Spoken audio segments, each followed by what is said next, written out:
Hello.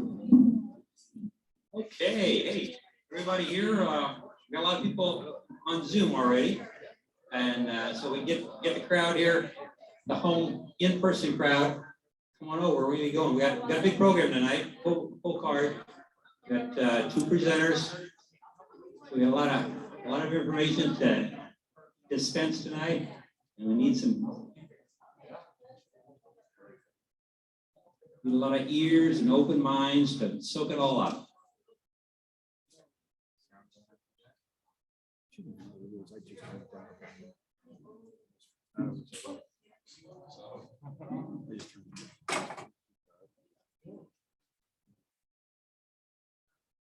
Okay, yeah, our first presenter is going to be, let me first introduce myself to everybody. I'm Lloyd Allender. I'm a member of the board of directors of the St. Louis Real Estate Investors Association.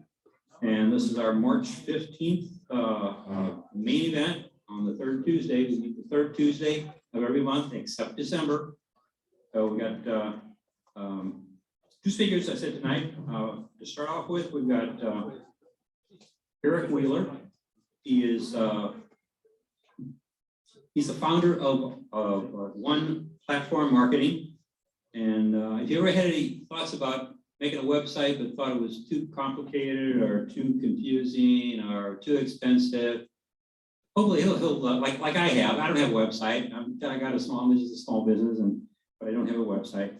And I thought about it, but yeah, well, okay, I really don't need one, but maybe I could.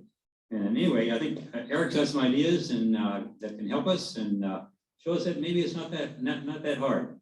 Eric is going to be he's coming up here. He's going to be a virtual presenter. He's on our Zoom coming out of Texas, I believe. And then we're going to follow up with Beth Kullmann from Guild Mortgage. He's a local mortgage broker. So anyway, I'm going to leave it ready. If Eric, you're ready, glad to have you here with us. I'll turn it over to you. Thank you.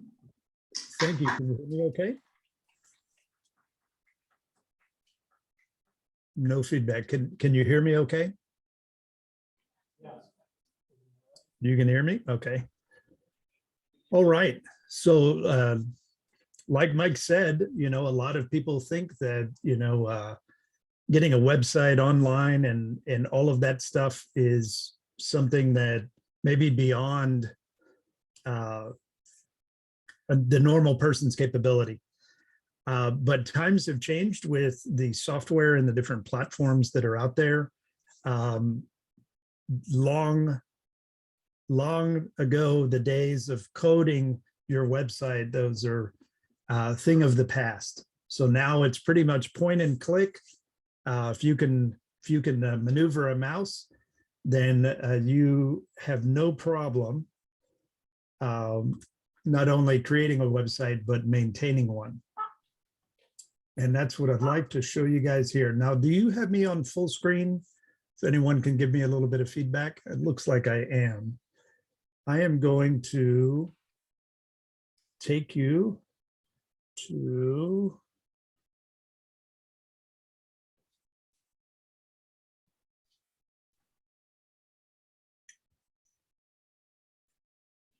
the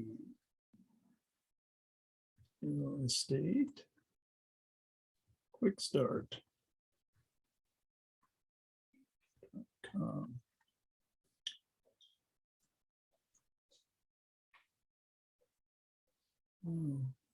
Oops, if I spell it correctly here.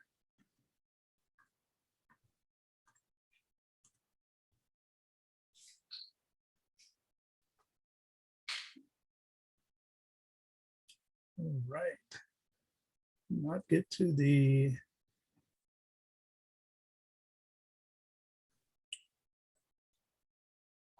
you give me just a moment. I'm going to log in and take us where we need to go.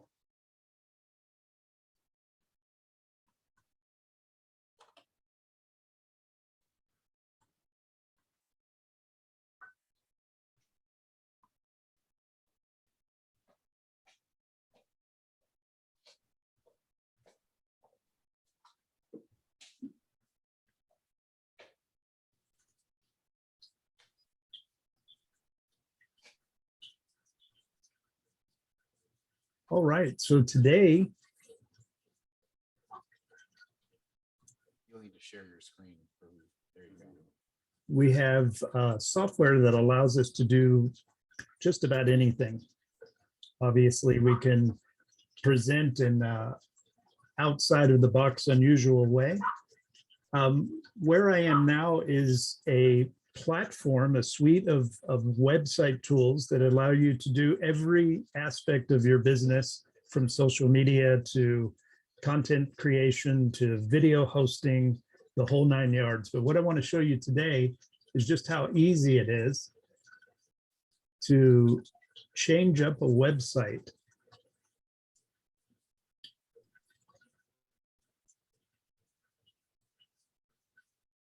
And I'm not going to go too far into the weeds, but I want to show you what the back end of this website looks like for real estate investors.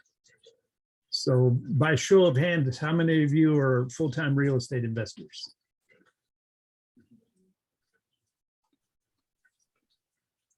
And everyone has their camera off.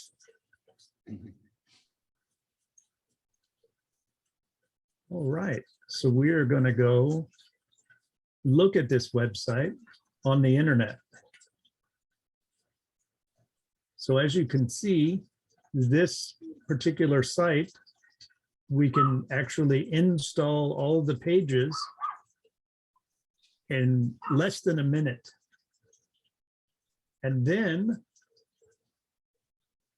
I will be guiding a group of you through putting your pictures, your houses, your real estate transactions, your deals on this site so that you have a place to send people while you're sleeping.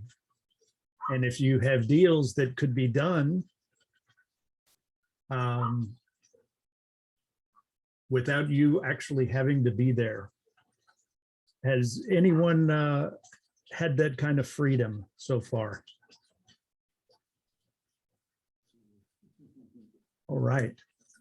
So anyway, this is the site I wanted to show you.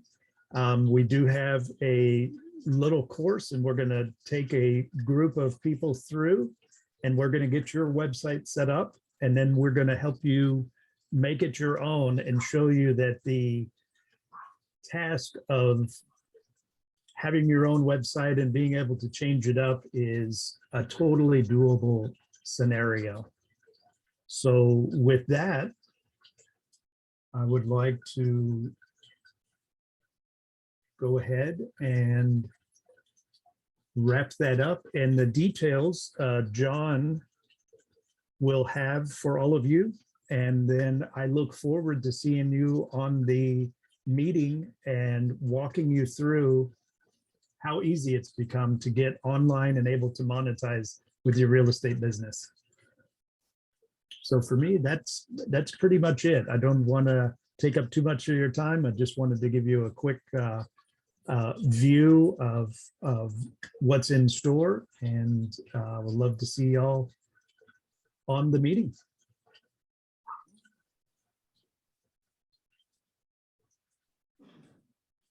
Hey, John, did you want to talk about that now?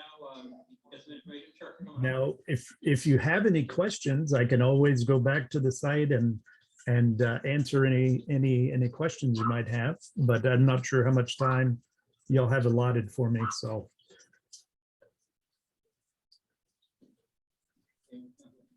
Thank you, Eric.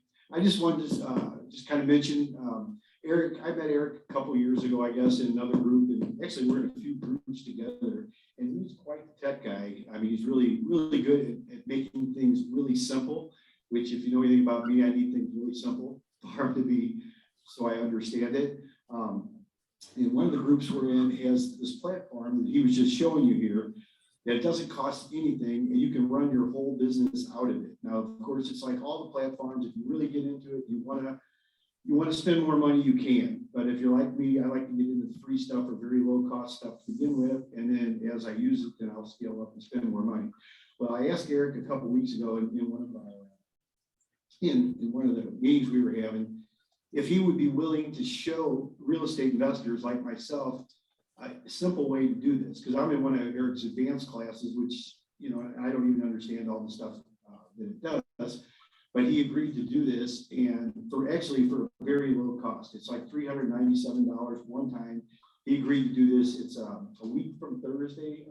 Again, I'll have to check on the date, but he's put aside like 3 hours for a mini workshop just for us, for real estate investors. He's kind of using me for a guinea pig. What he was kind of showing you right there, it really is that easy to, you know, pick out pictures and mix and match. Because one of the problems I know I've had over the years is it was too complicated and it got expensive. I spent, I think on the website I have right now is originally like $3,500 to set it up.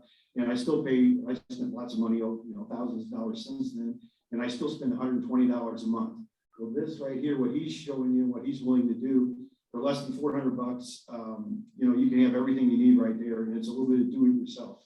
And I know a lot of people, if you just have a little bit of guidance, you know, you can do it. And then Eric is going to come back the following week for any questions. So only other thing you'll need to do is you'll need to get your own domain name. Okay, now I like to use namecheap.com. Some people use GoDaddy and things like that. It doesn't make any difference, but you'll need to go pick one out. And I can give you a couple pointers on that, but just something that's easy to remember. And then Eric, the workshop is going to show us how to transfer that stuff over, because that's a little bit on the tech side, but it's really not that hard for somebody like him that knows what he's doing. So anyway, if you want more information, I'll have some information for you. We'll send it out to where if you want to enroll, you can. And it's a week from Thursday night. It's going to be recorded too. So you will have access to the recording for forever.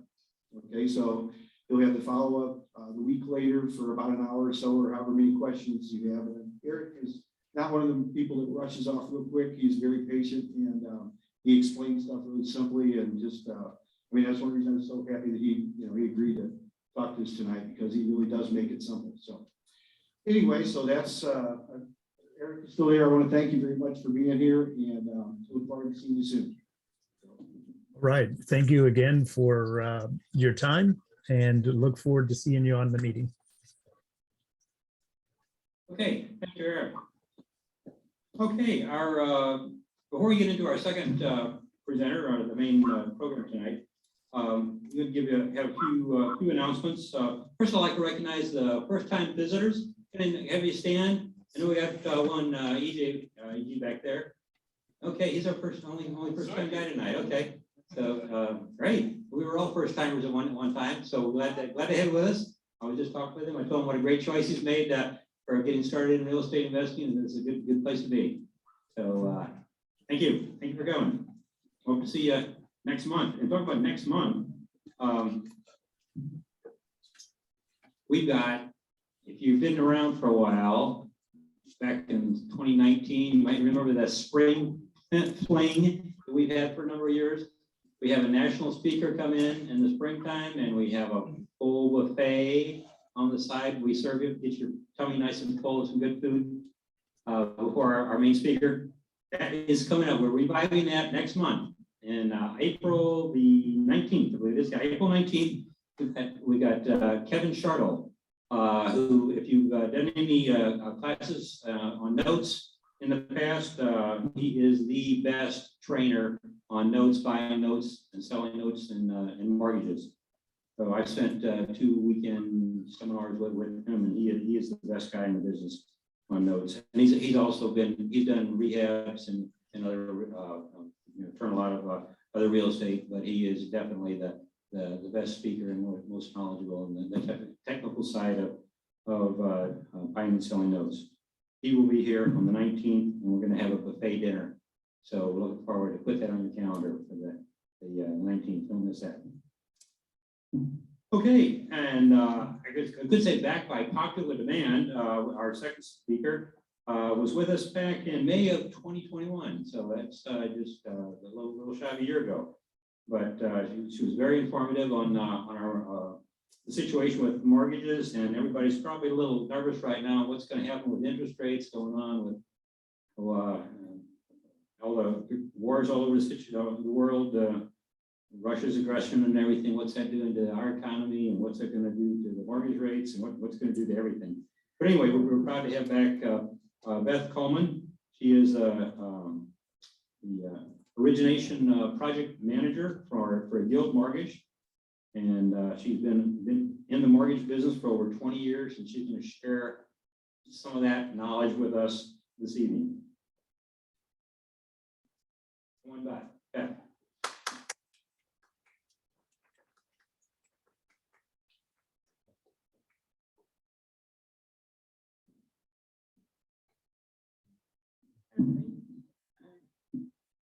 So thank you for having me back again.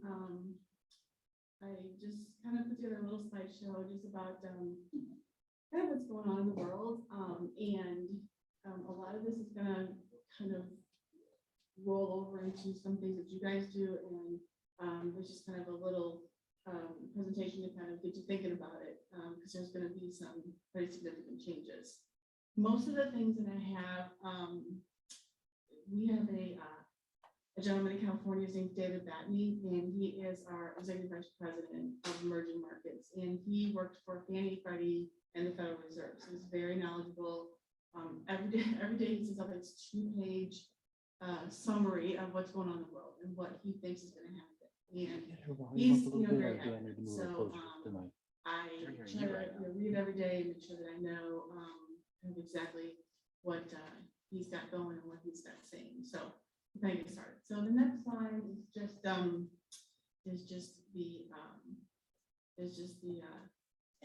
the disclaimer that I have to write on there. So everybody can just know this is just his opinion, we try to listen to him every day and try to make good decisions based on that. So the next slide is called the market overview. I can do one thing at a time. I'm sorry. Chris is changing slides. I'm trying to change it on the Zoom too. I apologize. I got to do both. I have to do both things at once here, so bear with me. I'll get them both up for you.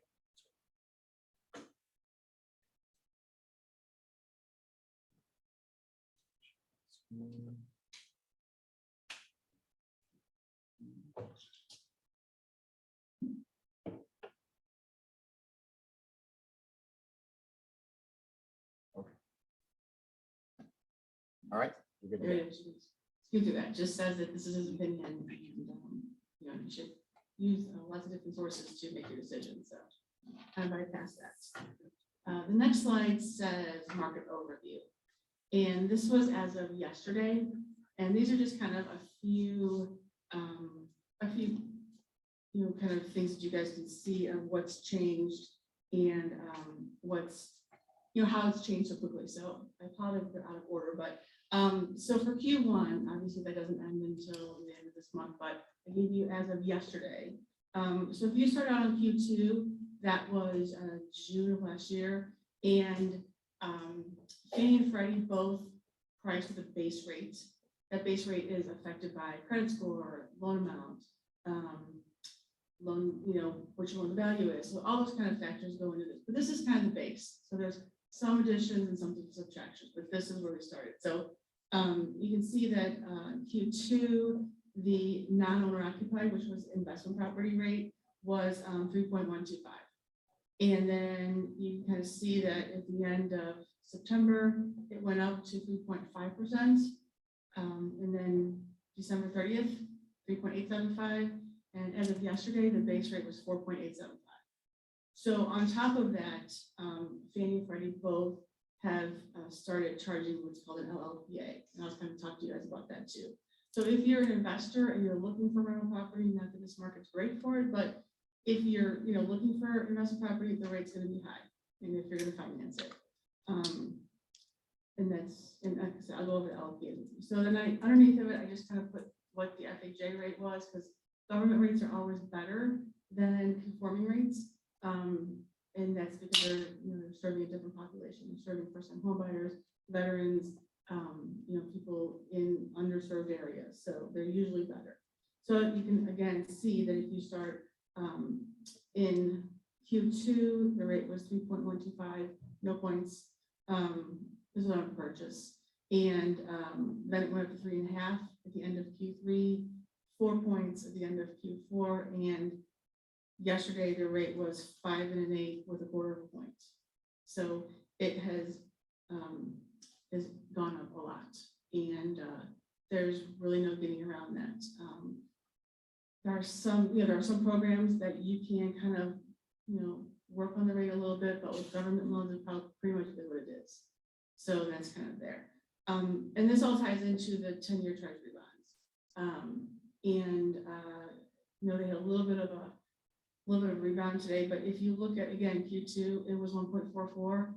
Everybody was happy, rates were low, and then it went up 1.59, and then 1.515 at the end of Q4, and then yesterday it was 2.140. So the 10-year notes are, rising, and that's kind of the benchmark for what rates are based on. So they, as they get higher, the yield gets higher. It's, how often they pay out dividends, interest, that kind of stuff. There's a lot that goes into it, but if you kind of watch that, that's the benchmark of what we price on. So then the next slide is the one about the Federal Reserve meeting. So the Federal Reserve met today. They had, I think it was at 2 o'clock our time. They have a meeting again tomorrow. They are expecting them to raise rates 1/4 point. There is some concern that they're going to raise them 1/2 point. And so in that case, everything's going to kind of change a little bit. It doesn't just affect mortgage rates, it affects pretty much everything. So in the next slide, I'll kind of show you that. So here's the, this is the for the past 5 days. And as you can see, it started out and it just keeps going higher. And so those type of spikes are kind of tough for the market to absorb. Now, tomorrow, if the Fed changes their mind and says something out of the, that we're not expecting, it could just drop. But this is the trend. It's, the inflation rate is going higher than they thought it would be. It hasn't been controlled the way they thought it would be. Jerome Powell said that he wished that they had addressed it last year at the end of Q3. And since they didn't, now we're dealing with, the inflation rate being higher. And then if you go to the next slide, this is a market overview, and a lot of people don't realize that the rates are so closely tied to what's going on in the world. So, the whole thing is kind of broken into parts. If we go to war, if Russia has a war, it's going to really put some pressure to raise the rates, and then but at the same time, there's another force that's coming in there that is going to be the Federal Reserve, is whether or not they want to continue to buy mortgage-backed securities, and if they're going to buy more to kind of keep our economy going, or if they're just going to do what they plan on doing and stopping and trying to get inflation under control. So there's kind of two different forces in play. If there's a long-lasting ceasefire, they feel like the interest rates would be pushed down, and that the stock prices would then, be they would rise some, and then that would push rates down, which is the opposite of what it used to be. It used to be if there's a terrible day in the stock market, it's a great day for rates. And then that's kind of all changed in the last few years. So David Batney, it feels like, there's a lot of different forces pushing together, and it's kind of going to be whichever one has the greatest, push that will do that.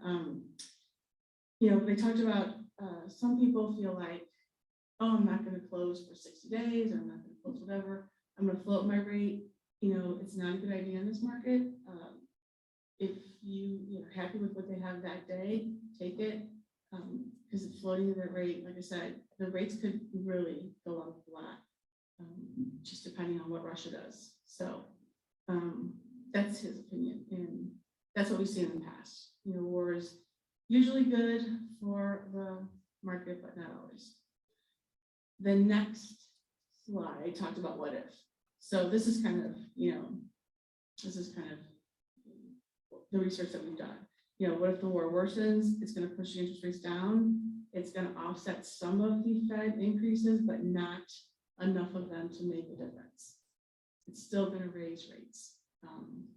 And those are long-term rates, short-term rates. It's just kind of all across the board. And it says, you know, what if there's a ceasefire? Again, the rates are gonna go up because that's gonna involve, you know, the world and their, you know, stock markets and what they're buying and selling and how quickly they're buying and selling. One of the big things is oil. And they're all really concerned about it. You know, I know the price dropped a little bit. It was like 130, 39 last week. Now it's 100 yesterday. So that's going to kind of stabilize a little bit. But everything that we do is controlled by what's going on in the world. So there's that. So it's, you know, what if the Fed decides to raise the rates 0.5 point instead of 1/4 as expected? The interest rates are going to go up all the way across the board. So it's going to be credit cards, auto loans, personal loans, signature loans, mortgages. They're all going to go up. And for a lot of people in the last few years who have opened credit cards that had, you know, initial interest rate offers of, you know, a low amount, those are going to automatically go up. And it's, if you had, you know, whatever you had, you know, 6 months for 5%, and then you want, if you get to the top of that tier, all that stuff goes away. There's no more deals anymore. And if you look in the fine print, it all says that if the interest rates climb above blah, it's going to just all go. So, you know, don't think that you're safe there if you've got some credit cards. And so then the last one is, what if Vladimir Putin accepts Elon Musk's single combat challenge? That might change the world. If he's not in power anymore, that might change the world. But I don't see that happening anytime soon. So I kind of get back to, you know, how this affects real estate. This is the St. Louis Board of Realtors most recent housing report. As you can see, you know, pending sales are down, closed sales are down, month supply of inventory is down. Really, everything's down except for prices. Prices are still rising a little bit.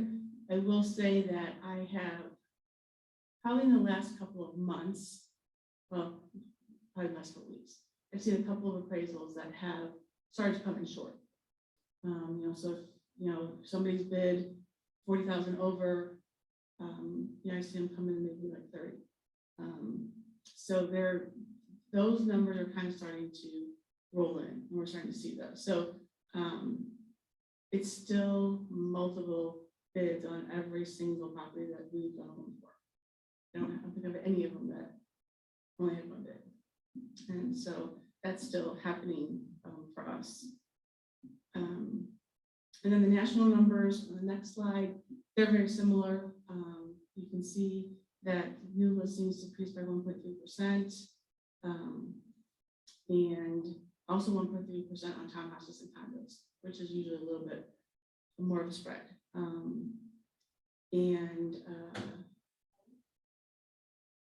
Sorry, I'll email you guys this.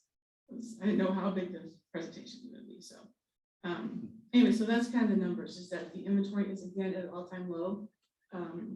And they have 6.4 people for every single listing that's out there right now. They're looking. So it's still a really, really competitive seller's market. And so again, you know, how does this affect you guys? Well, Fannie and Freddie came out and said that they were going to increase LLPAs on second homes. And so that is called a loan level price adjustment. And it is a fee that's due upon delivery. And it is a Fannie and Freddie fee. It was approved by the FHFA, which, you know, is their overseer. And this fee is basically just to boost their assets. There's really no other reason for it. It is something that they have put on. They had initially, as you guys all know, last year when they said that they were going to stop purchasing second homes and investment properties on the secondary market, it was initially going to be for both. Fannie and Freddie kind of looked at it and said, okay, we're going to leave investment properties alone. We're going to go to second homes, which everybody thinks, okay, that's great. But we've already started to see this, is people who are purchasing investment properties, they're saying it's gonna be a second home. And second home rules really aren't that, out, if it's more than 30 miles, you can get a second home. Of course, they like it better if it's, got a little bit of lake or some fishing or hunting, whatever. So you're gonna start to see that people are gonna try to change what they say the purpose of the purchase is. And that's gonna be a problem. And, all of the mortgage lenders, this is not just Guild, all the mortgage lenders have to pay this LLPA upon delivery. So it's not optional, and that's going to kind of boost up their offers for now. On the next slide, this is, like I said, I'll send this out to you. This is just what, I know it's really small, this is just what the FHFA said about LLPAs. It's just them saying, yes, we're charging it. It's coming from us, it's coming from the top. It's not, every single bank, broker, mortgage person or mortgage company has to pay the LLPA.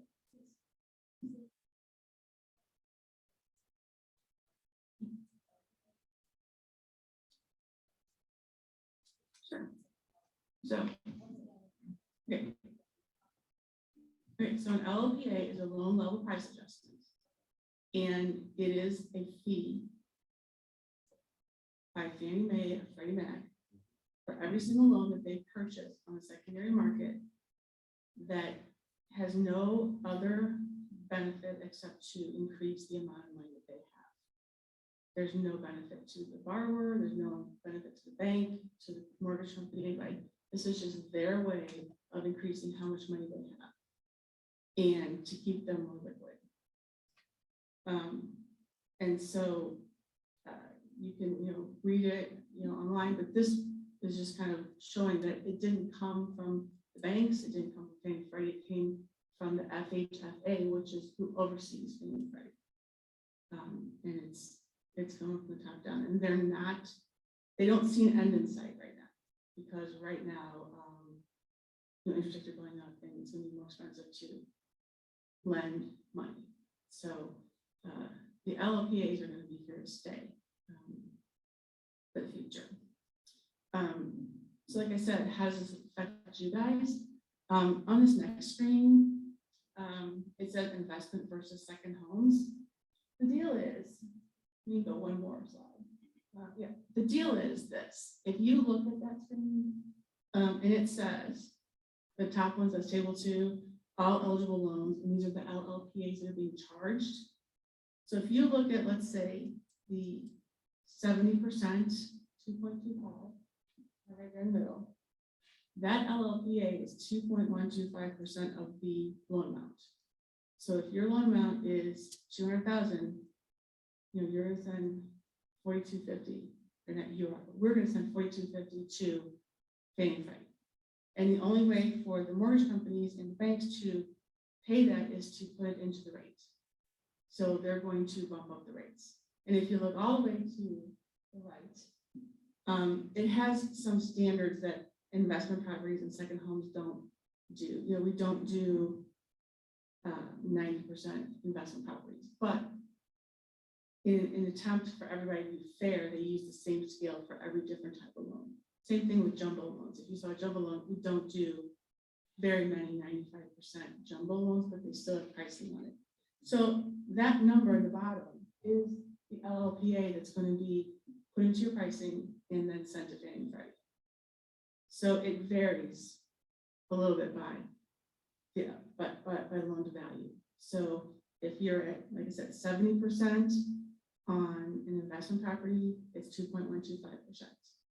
If you go underneath to second homes, where they're kind of hitting this, you'll see that the LLPA is very much the same until you get to 60% and under. 60% and under on second homes is much less. It's 1.625 versus 2.125. So that's where people are going to start saying, well, this is going to be investment property, this is going to be a second home, or and trying to get the best deal they can. And that's, something that we've dealt with for a long time, but Fannie and Freddie put out guidelines there. If you have an investor who is buying property, the second home or vice versa, they want to see the details of their current tax returns and see what they're doing. So they're going to be much more proactive in if you're going to be getting a mortgage. So on the next screen, it just kind of shows that the way this affects an investor is, they're going to be watching Fannie and Freddie, and they'll audit. And the thing about Fannie and Freddie auditing is that if they find an inconsistency that they feel like the borrower deliberately put out there, they can call your loan due, and you have 45 days to pay that mortgage off somehow. And I haven't seen it a whole lot in the conforming market, but on jumbo loans, we see it more often. People are, buying a $1 million house, they're borrowing 800,000, and then suddenly it's, they're renting it because it's in Colorado, it's in the mountains, and that's, not the way they purchased it. So the things that they're going to be looking for on the borrower's side are, is there any rental income on their tax returns? Are they claiming rental income? Is a property being shown to be available 365 days a year? Is there a Schedule C showing a management company? Is there somebody managing the property? And the property, if you're buying it as a second home, it has to be occupied by you for a certain portion of the year. There's different amounts. Freddie doesn't really have a specific amount. They just say you have to occupy it sometime. Fannie likes to see 30 to 45 days. So if you're buying a vacation home, hopefully you're getting down there and being able to use it as a second home. So that kind of changes a little bit. They want to make sure that it is suitable for year-round occupancy. I know that kind of sounds like odd, but we have a lot of loans in Alaska, and if you're up there in the wintertime, people can't get in and out. So it's not going to be available in most cases if it's remote from October until April. So that's a thing about locations they're looking for. The other part they look for is if it's in Hawaii, it's in a lava zone, because lava zones are most active during the summer, and volcanoes they don't necessarily erupt, but they what we call weep, and so they weep this lava out. And really, if you're in a lava zone, you can't really be there during that time. Whether or not it's close to your house, it's just too toxic. So there's that. And the borrower has to have complete control over the management of the property. So if they've got a management company and they are saying that they are the ones that are renting it and dealing with all of that, then that has to be an investment property. It cannot be a second home, which then again puts your LLPA up higher than it does for a second home. And then the other thing that they're really kind of noticing is, VRBOs, Airbnb, and timeshare developments. They don't do timeshares. Once in a while, one sneaks through. The big thing again is who's managing that property. If you don't have the right to go in and take whatever weeks you want and rent whatever weeks you want, somebody else is doing that, then that's a problem for them. And that is going to be looked at as an investment property. It's not a second home for them at all. So that's kind of the thing. That's where the experts think that we're going to see, the crossover between investment properties and second homes. Maybe not here, but there are people who have places in Florida, and they do that. So yeah.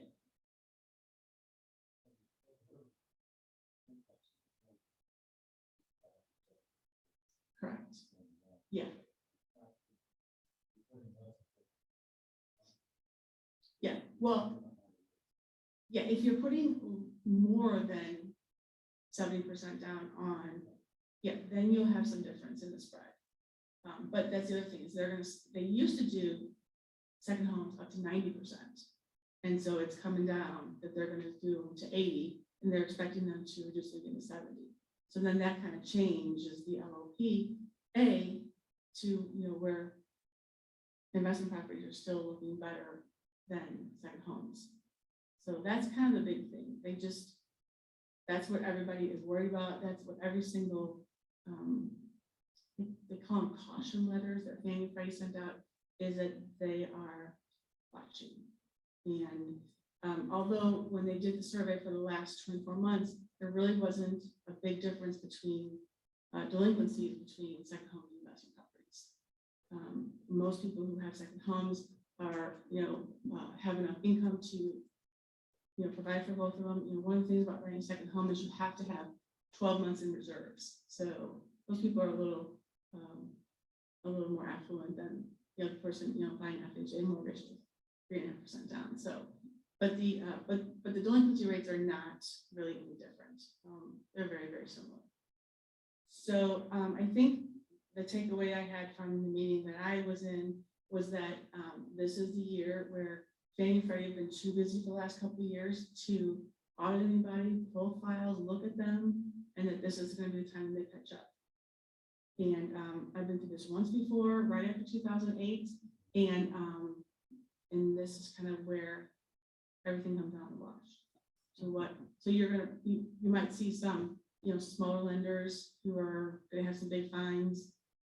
You might see some of those people not being able to continue to lend. I mean, we had an audit from the CFPB, and the first, which is the Consumer Finance Protection Board, the first thing they asked for was all of our emails for the last 10 years, all of our correspondence for the last 10 years. We had to give them 7. They requested 10, but 7 is the law. And they went through and they checked, you know, stuff. So not too long ago, one of our loan officers sent out an email that just kind of basically said, hey, I got this appraisal, it's low. I need to tell the appraiser to bring it up. You guys got any ideas for us? And within about 2 hours, our regional vice president was on the phone to him saying that is illegal, and, you know, don't do it again. It's your one warning. So I think that's the things that Fannie and Freddie are watching this year. So I mean, there's a lot of things in play. And again, if you're looking to buy property or you rent property, then yeah. Maybe you might get to another slide. In addition to this, you know, fee, is there restrictions on all banks or some banks on the percentage of the portfolio that can be in second loans or investment property, maximum cap? Yes. So the FHFA came out last year and said, yes, they're capped at 3%. So whatever company was selling them properties that were second mortgages, second homes or investment properties, it was going to be 7%. So if you happen to close 5% that month, then you're out of luck. And so you need to find a home for those. So there are some private investors that kind of came in. They are, you know, basically people were stuck with those, you know, different companies. And so what they ended up doing was they would say, okay, hey, we're going to offer you 70 cents on the dollar, take those off your hands. And so that's what a lot of people, a lot of companies did that because there was such a, so anyway, since then, the FHFA said, you know, that's not really legal. You can't really do that. You can't, you know, not do a certain type of loan because you don't like the type of loan. As long as the borrower qualifies, that's supposed to be what it's all about. But I will say that from my experience with Guild, they're still kind of capping out about 7%. About 7% of our investment portfolio and second home portfolio is being purchased. There's another amount that's being held. I mean, we have a loan officer for Lake who, you know, 90% of his business is a second home down there. And so now he needs to kind of group it because it's not just that those LLPs, you know, those LPAs are being collected. That also affects the rate. So we were looking at a condo, the Lake, So they have to put down 20% instead of 10% now. And the interest rate was almost 6%. And these are really good, really well qualified borrowers. So, yep.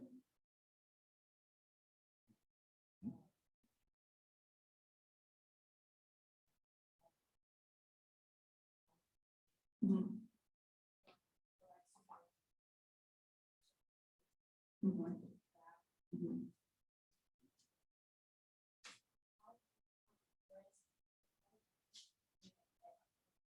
Mhm. Mhm. Mhm.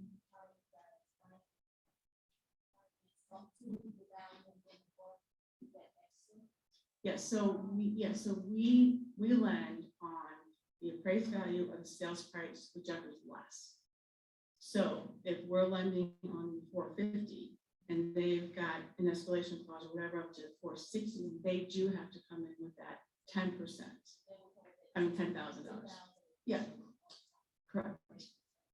Yes. And yes, and our market, we had, so the guy I worked with, one of his wife is an agent, and she had, your, I hate to say basic Chesterfield house, 4 bedrooms, 3 baths, it's a 2-story. It was nice, don't get me wrong. It listed for $525. They had 40 bids, they had 40 offers.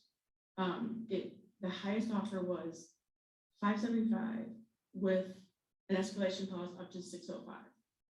And so they picked the best offer for the people. So they really wanted a cash offer because they were getting out of Dodge. They were going to California. And but it's the same thing. They had an appraisal writer, which I've seen. I don't think I've seen an appraisal writer for a long time. And so when the appraisal came in short, they were not an all-cash buyer.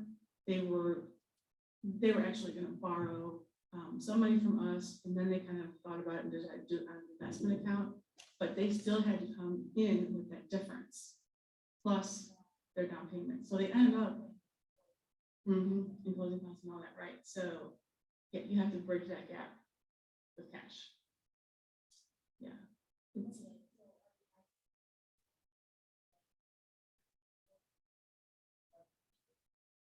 Right. The West Road. Yeah, right. The only thing in my 20 plus years that has really deterred us is obviously the borrower doesn't qualify. That's no problem. Yeah, but the only other thing is really property condition, and we don't really have that here. I mean, I've seen properties in California that are selling for $500,000, and I mean they're scary. They're gutted. There's black mold all over. There's no kitchen, there's no bathroom, and then they want to get a mortgage on them there. So really, the collateral is the big deal for us, and the down payment associated with that collateral. Yeah. So anything else I can answer for you? I don't know. Yep.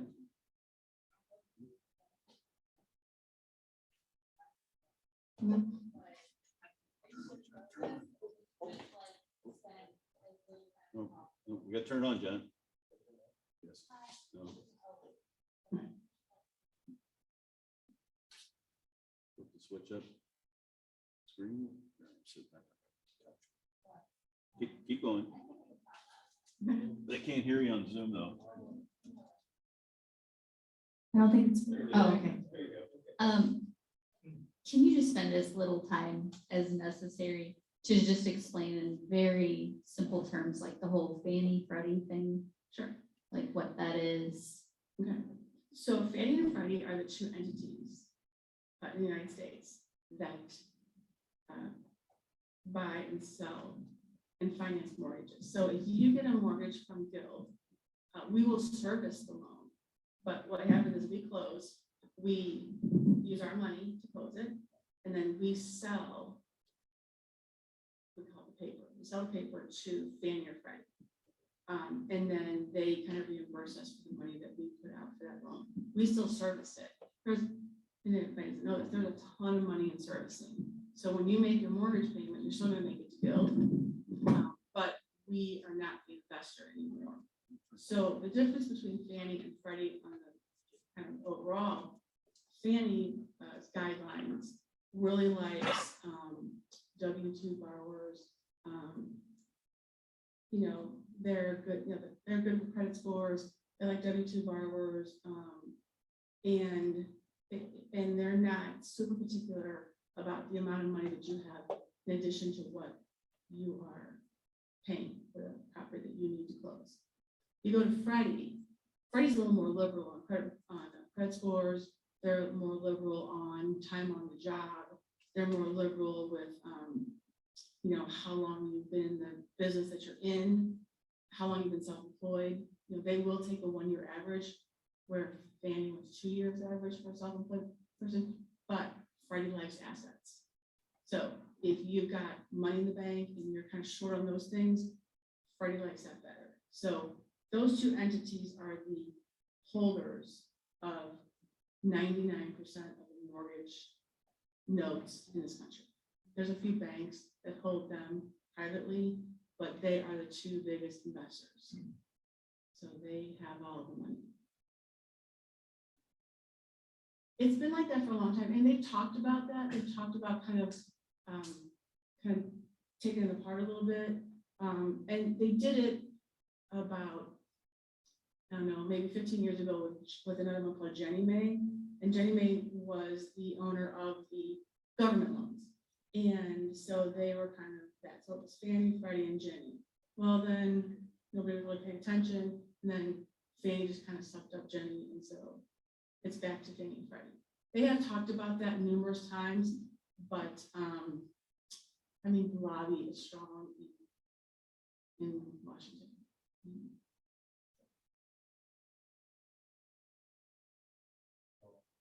Can you, yeah. I've heard the term table funding a loan from some mortgage brokers or bankers. Is that when the mortgage banker or broker is going to fund it themselves? Is that what a table funding means, or what does that mean?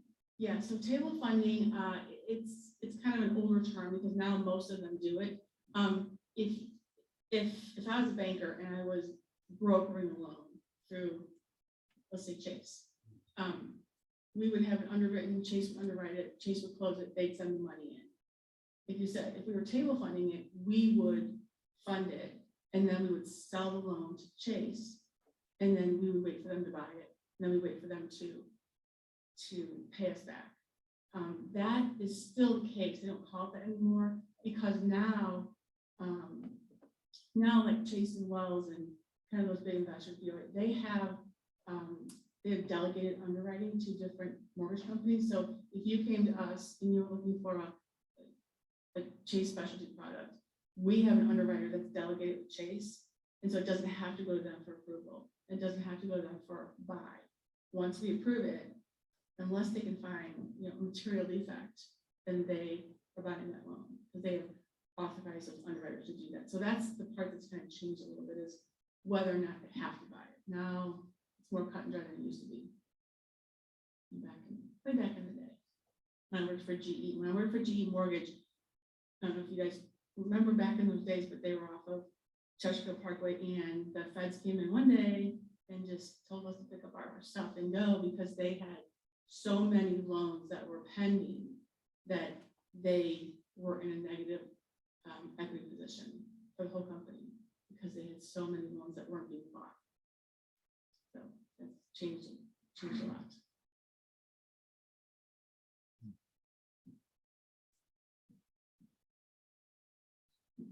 All right.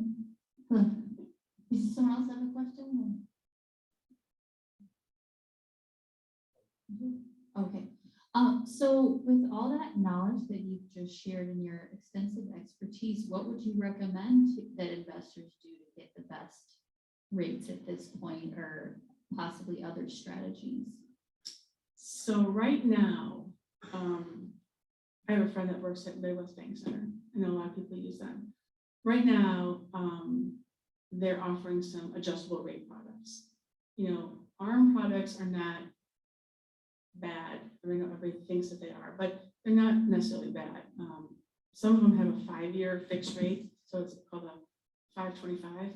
It's fixed for the first 5 years, and it goes to adjustable. Some are 7, some are 10. So there's options for you besides just the 1-year arm. Those aren't really those aren't really popular anymore. So a lot of banks are offering some ARM products, adjustable rate mortgages, and those rates are better. Now, if the short-term rates go up, then you're going to see that those rates are going to go up too. But if you were just buying and you wanted to get into it, you know, you could do it that way, and then you can refinance out, you know, within the first 5 years. That's, you know, what a lot of people have done in the past. I haven't seen it yet because there's really not a lot of investment property moving because there's so many people that are, like I said, displaced and looking for a house. So I haven't seen a lot of investment properties lately. But it doesn't mean I won't. But, you know, yeah, like an investor's buying a house. Yeah, right now there's not a lot on the market, but it's really odd. And I have been helping out at a branch in Troy. I'm not really very familiar with Troy. I lived before, grew up here, and it's a whole different world out there. Like I probably had 30 people, and I said, "Where do you have your money closed?" And they're like, "It's in my house in my safe." I'm like, "Okay, well," or I'll say, "How much do you have?" And I got about 30,000. Like, "Okay, what bank's it in?" "It's in my vault." Okay, great. So it's a whole different world out there. So my point about that is that going out farther, they're building way more expensive houses. There's subdivisions that are in the $380,000 to $800,000 range. So a lot of the smaller, older houses are starting to go on the rental market out there. So those, there's a couple of people out there that are buying investment property out there. A lot of it has to do with how much land it has, but I've seen it out in Troy, in Silex, but not necessarily here. But like I said, it's blooming out there for new construction.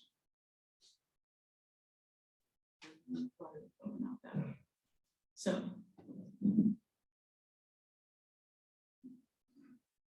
Sorry, I missed the beginning, so maybe you answered this.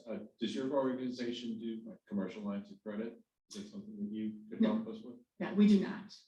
Normally, we if after somebody calls me, I direct them to Midwest Bank Center or Carrollton Bank. They both have nice products. We don't do commercial loans at all. Yeah, sure. So I got some business cards. I'll leave them. If you have questions, feel free to call me. I'll be happy to go over it with you. I know it's a lot to listen to, and I will make sure that you guys all get a copy of this PowerPoint. But if you have questions, call me. I want you to know everything you need to know about the mortgage business because it's a little complicated, and it's a lot of terms and a lot of acronyms that are around it. I try to not speak mortgage all the time, but I know I do. So if you have questions, feel free to call me. Okay. All right. Thanks again for having me.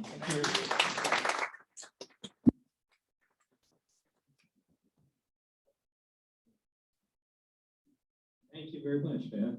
We appreciate your update.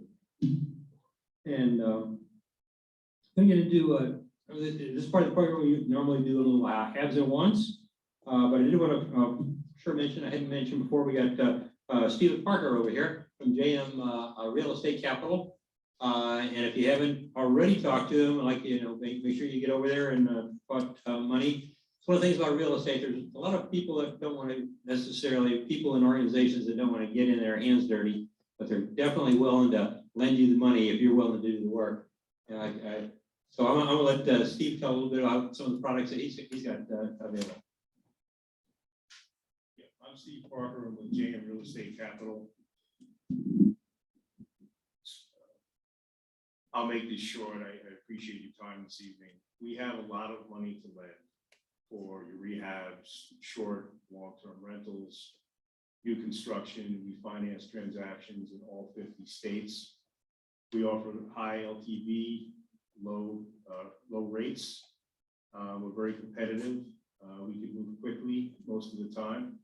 Our number is fairly easy to remember: 1-844-WE-CLOSE, WECLOSE. And my personal cell is 516-398-1196. You can write it down or visit me over here to your left.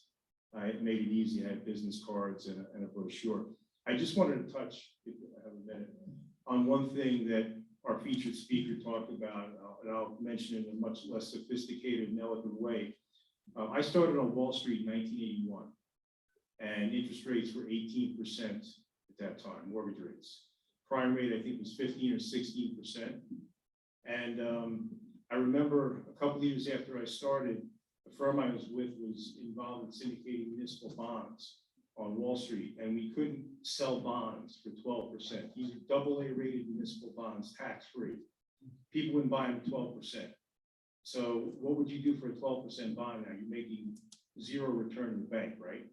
So it's cycles work, and they generally work over a long period of time. I mean, if you think about it, I started on as a kid at college on Wall Street. I'm an old man now. So generationally, it took that long for interest rates to go from the peak they were at to the bottom. And they didn't even go to zero, they went to negative. The German bonds were paying a negative return until recently. So my message is when that pendulum turns, when the worm turns, the pendulum starts to swing the other way, it always goes further than you think it's going to go. Nobody would have predicted 18% would have gone to negative interest rates in a 35-year period of time. And nobody believes it can happen again. But I can tell you, I'm seeing things in the commodity market now, and I have a history on Wall Street. I'm still part of an investment advisory that I haven't seen since the late 70s and the early 80s. You don't see what's going on now in any kind of a normal time. So if you can get nickel prices do what they're doing, oil prices do what they're doing, food prices, you're seeing shortages around the world now, you're not in normal times. And the relevance here is that I am advising everybody to go out as far as they can now to get a fixed rate mortgage at the lowest possible rate that they can. Because I happen to believe, nobody knows for sure, that that pendulum is going to swing. And I'm not predicting 18% mortgage rates again, but I think they're going to go up a lot higher than people anticipate that they're going to go. So that's what it says. I have brochures and cards over here. Call us. We can help you close your deal. We help people build their portfolio of properties over time. Love to hear from you. Thanks. Yeah, you young folks might not realize that they're thinking about that 18%. My wife and I first bought our first house together. It was at 18.75, I think, 18.5, 18.75. I remember within a year or two, we refinanced when it got down to 15. So, and we thought, oh, wow, it's great. 15% was a great mortgage rate. And later on that, Beth was talking about adjustables are good. I got an adjustable, it was 25 years ago on a, they were offering on income properties. And I said, yeah, because I got it because it was the cheapest amount of points, you know, like it was like zero points or something like that. It was adjustable. It has done nothing but come down over the last 25 years, and it's kind of leveled out here in the last couple of years. So it does happen. It goes in cycles. Okay. For our haves and wants, if you're not familiar with it, generally we have the opportunity. This goes for the folks online too. If you got anything, property that you want to sell, or you're looking to buy a property in a particular area, maybe we got a wholesaler that has some properties in those areas, or if we got wholesalers either here or on the Zoom call, it's an opportunity to present it to the market. And who wants to start it out? Okay, go ahead. Okay, John's got the other mic back there. I'm a new guy. My name is Ruben, and we're finishing up a project we're doing in about 2 weeks, maybe 3, looking to buy something in Hazelwood and Florissant, anything over 1,100 square feet, 3-bedroom, 1 bath to flip. Looking to buy. If you're a wholesaler, come see me. Okay. Why don't you give them your phone number, because so the people on Zoom can actually contact you, or what's the call? How do you like to be contacted? Email? Yes, so you can call or email me as Ruben, REUBNNBQ1 at yahoo.com. My Cell number is area code 203-545-1537. Any wholesalers that have anything in those areas, we have cash. I'm sorry. Yeah, give your contact information a little slower so people Okay. can write it down. I can't write that fast as you were saying. Okay, my number, text or call anytime, area code 203-545-1537. Did I say it too fast to you? That was much better. Thank you. Okay. We have cash, we can close within 10 days. If you have a deal, no jokes, very serious. Looking for our next deal. And Okay. I have other people that have cash, they want to do deals too, so. Okay, okay, thank you, Ruben. Anybody else? Kira, are you still looking for a house for your one folks up in Florida? You were looking for a house, like a 4-bedroom house in Florissant? You want to talk about that? Yeah, well, John's got a mic there. Yeah, 4-bedroom, 2 or 3 baths, or under 200,000. Under 200,000, okay, go ahead. Thank you. 4-bedroom, how many baths? 2 to 3 baths. 2 or 3 baths? Yeah, 4 And- to 5 bedrooms, 2 to 3 baths. 4 to 5 bedrooms, 2 to 3 baths, in Florissant area for under 200. Florissant, North County, or Or Central. North County, okay. Thank you. Oh, yeah, give your contact information. I'm looking to buy. No, it's not for me.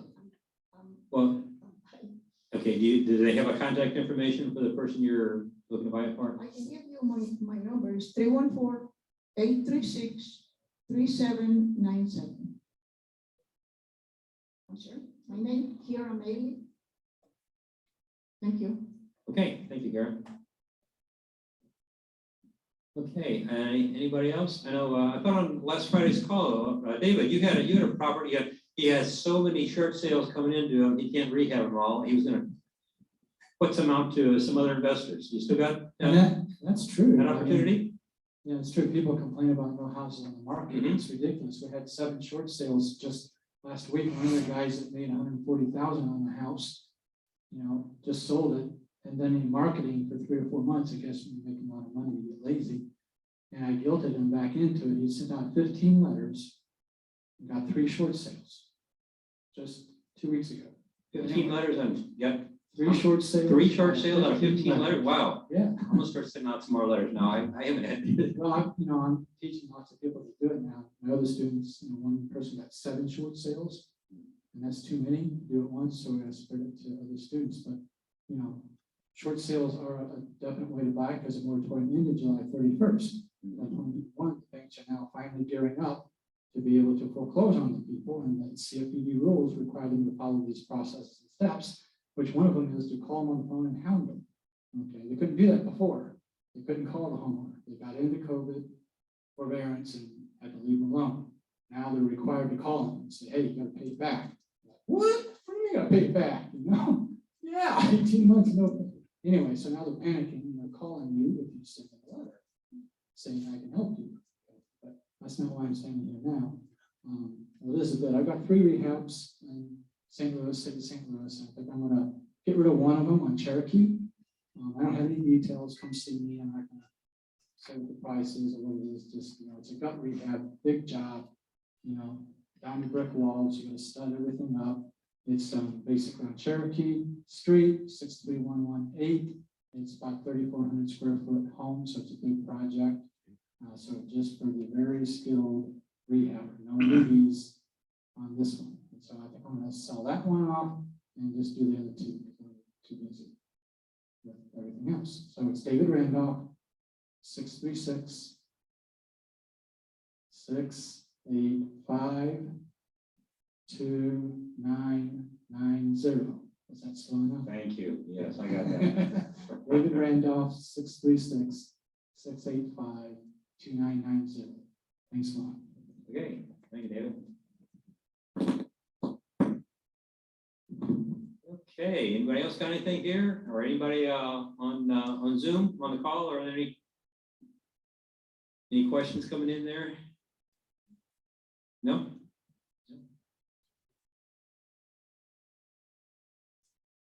Okay. Well, you said we can wrap it up here for this evening, if nobody has anything else. And we got room for another hour or so. Yeah. So we have some, oh, I'm sorry.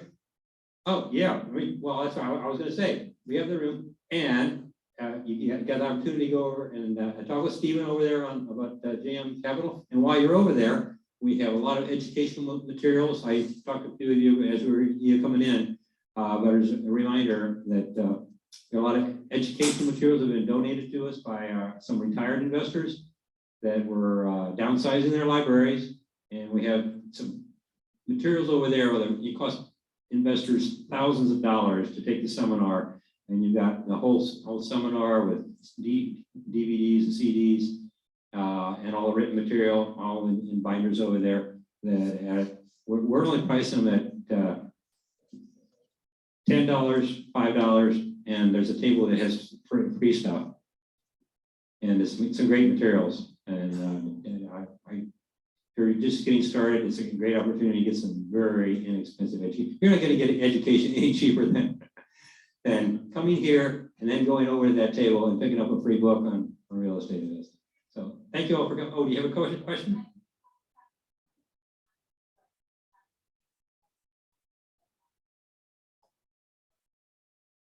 Okay, you have a one. Okay, you want to hear the motion? Let me bring the mic with you. So John has, okay, John's covered up there. Okay, back there. Hello. Okay, well, I know this sounds really big, so whoever can just kind of, I don't know, I'm just gonna throw it out there. I do not have a current home and I would like to buy one. I have cash. I could get a loan, but it's sounding like there's some things are working and some things are kind of crazy as far as the rates. So I don't know which way I'm gonna go, whether I could privately buy or I could not. I don't know which way to go with that yet. But I like things with artistic features. So like vintage type things.